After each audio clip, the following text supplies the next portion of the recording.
Hello everybody and welcome to Tea Wipe, the show where we clean up spilt tea and figure out if it was really worth being spilt in the first place. I'm your host Boblax and today we will be defending Onision. Just kidding, I would never defend that man in a million years, but very unfortunately today I've almost been forced into criticizing one of his victims. But I'm getting a bit too ahead of myself. First, to understand what's going on, I need to explain what she did and how this happened. So this all started when one of the victims, Sarah, tweeted out a Venmo link to help pay for a new laptop. Another YouTuber who I talk about very frequently, called Nicholas Diorio, decided to question Sarah on her motives in posting this Venmo link for a couple reasons. Number one is that Sarah previously said that she would never accept money from people in regards to the Onision situation. I don't want any money. I've never wanted money. Like, Mr. Repzion is the only one who's sent me money, and this one fan. Number two is that she's been without this laptop for months, so the fact that she asks for money now of all times is a bit strange. And on top of that, it is a Venmo, not a GoFundMe, which means when you donate money through that website, unlike GoFundMe, you can't see the total amount of money raised, so people are potentially giving her money when she no longer needs it because she had already reached enough money to buy a laptop. Now, these are very valid criticisms to bring up, and I don't think Nick is in the wrong for doing so, but me personally, I would not bring it up because while these questions and criticisms are valid, if we look at the situation holistically, other people such as YouTubers covering this situation in regards to Sarah and Onision's relationship have gained a lot of money through it, mainly through ad revenue. And obviously, since Sarah doesn't make YouTube videos, she has received next to no monetary gain for this situation being public. So I feel like regardless of why she needs the money, it's completely fair for her to offer a way for her supporters to support her financially, especially considering a lot of these people who do support Sarah genuinely care and would probably love to give her money regardless of if she needs a laptop or not. If Nick's speculation against Sarah is accurate, what I would recommend to Sarah in the future is to be more transparent in what your exact intention is with posting the Venmo link. Mention that you're using it for a laptop, but it's more just there for people to support you in general and you don't really need a laptop at the moment because you lived without one for so many months. Obviously, hindsight is 2020, and I've made similar oversights in statements I've made in the past, but she does seem to recognize some potential fault in her posting that link, and did apologize on Twitter, and even offered to pay back anybody who donated to the Venmo and felt like they might have been tricked in some way. So in my mind, Sarah has more than rectified any potential fault she had by posting that link in the first place.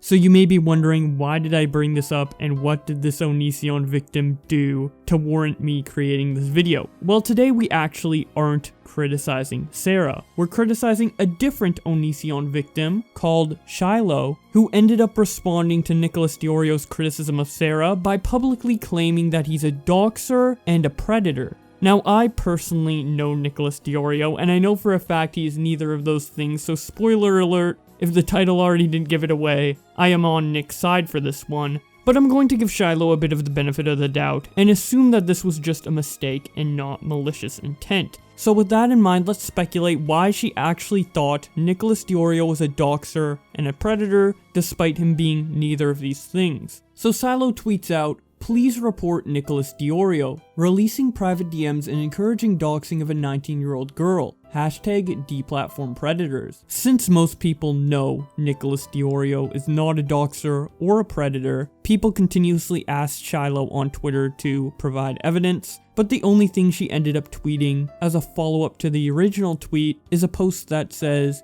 "You are gross and you can't hide," once again implying that Nick is somehow a predator with the gross comment, and then just showing tweets of his criticisms against Sarah and the fact that he's privating his account to prevent Shiloh's supporters from mass false flagging his account. while we don't directly know why Shiloh called Nick a doxer and a predator, there were some pretty solid theories brought up on Twitter, the most prominent one being posted in response to Justin Wang's supportive tweet of Nicholas Diorio, where a user called Scarce Goes Hungry shows that there was a Twitter account called Pink Pineapple who replied to Nick, Josh Pescator, and 2 other people, saying, "Anyone know what city in Michigan she's in? I'm sure we can figure it out. I'm also in Michigan, and quite familiar with the schools," obviously showing that this person has the intention to dox or at least find out where Sarah lives. There's also a tweet of Nicholas Diorio responding to Pink Pineapple saying, "Good find,"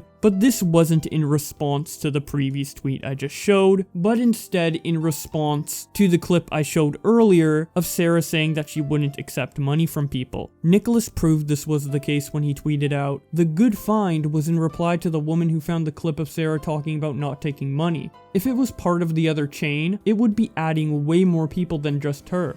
Hashtag stop lying. He then shows more screenshots proving this. So now, without a shadow of a doubt, we know that Nicholas was not advocating for the dox of anybody. So the encouraging doxing part of her tweet could have been a genuine mistake.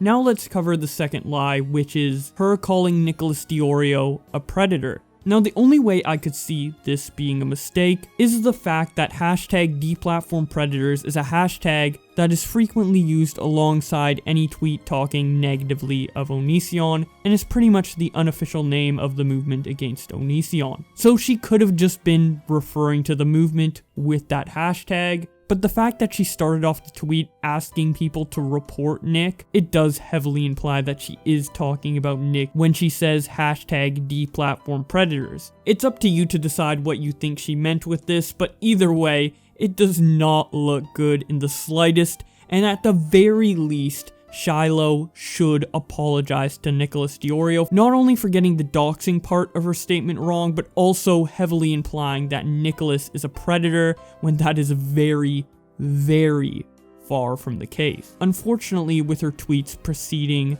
her accusations on Nicholas Diorio, she seems to not regret it in the slightest, which is so goddamn disappointing, because as someone who heavily dislikes Onision and feels extremely bad for the victims of his predatory behavior, I do not want to dislike or be against any of these victims, but she leaves me no choice.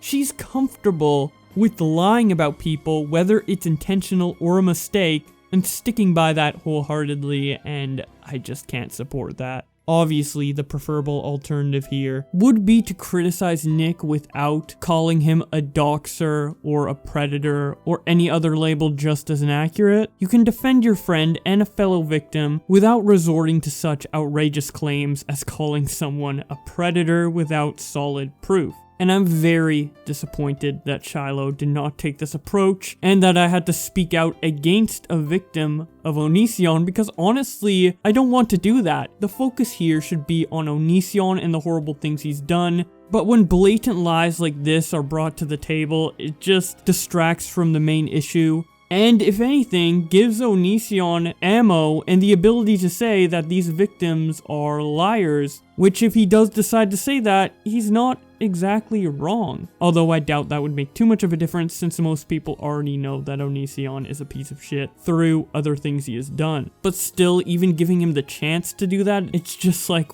why? Why? It's so stupid. I'm extremely disappointed in Shiloh, but not just that, I'm actually pretty pissed off. Because not only did she attack my friend, but she's using her valid victimhood and the sympathy she's getting from other people towards malicious things such as advocating for the mass flagging of Nicholas Diorio, as well as trying to stronghold the anti-Onision community and telling them exactly what is appropriate to think or do in order to be on their side. This discourages any critical thinking, and I do think it is an abuse of power and emotional manipulation of all her supporters, which is something I am adamantly against. Mass emotional manipulation from any influencer is just so wrong, and some people may correct me that she's not an influencer because she doesn't make content, which is true, but she does influence a lot of people with her social media presence. Either way, that's about it for the video. Obviously, if you've been subbed to this channel for a while, you know that T-Wipe is a brand new series on my channel, so I would love to hear your guys' opinion on it in the comment section below. How did I do? How can I improve? What are your opinions on the situation, etc. If you enjoyed this, there's more to come, so be sure to subscribe with notifications on to keep up to date with everything going on in the community,